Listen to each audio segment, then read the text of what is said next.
'One నేనొక్కడినే' cinema మనమందరం చూసే ఉంటాం. అందులో 'సయోనరా' సాంగ్ వినే ఉంటాం గదా! అయితే ఆ పాటలో ఫస్ట్ చరణంలో నాకు మొదటిగా వచ్చే ఫస్ట్ 2 లైన్‌లు చాలా ఇష్టమండి. చంద్రబోస్ గారు చాలా గొప్పగా రాశారు. ఈరోజు ఆ 2 లైన్స్ గురించి నేను మీకు చెప్పడానికి ప్రయత్నం జేస్తాను. ఒకసారి ఆ 2 లైన్స్ ఏంటో చూద్దాం. ఫస్ట్ లైన్ ఏంటి?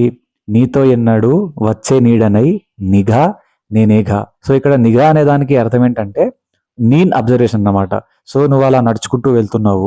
నీ వెంట వచ్చే నీడ ఎవరో కాదు. ఆ నీడని నేనే. నేను నీకు చుట్టూ 360 డిగ్రీలు ఒక కాపలాగా ఉంటాను. నిన్ను ఎప్పుడూ కాపాడుకుంటూ ఉంటాను అనే దానికి అర్థమన్నమాట.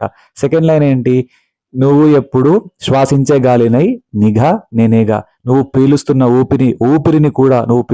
ఊపిరిని కూడా ఒక ప్రక్షాళన చేస్తాను.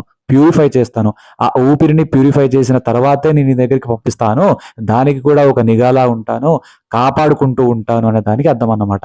మనం సినిమా చూస్తే దాంట్లో హీరోయిన్‌కు చిన్న డేంజర్ ఉంటది విలన్స్ నుంచి. సో, వాళ్ళ నుంచి నేను ఎలాగైనా కాపాడుకుంటాను అనే దానికి అర్థం అన్నమాట. నార్మల్‌గా చెప్పొచ్చు నిన్ను కాపాడుకుంటాను అని చెప్పి. కాకపోతే ఇంత పొయెటిక్‌గా 'చంద్రబోస్' గారు చాలా గొప్పగా రాసారు గదా! నిజంగా చాలా గ్రేట్ అండి.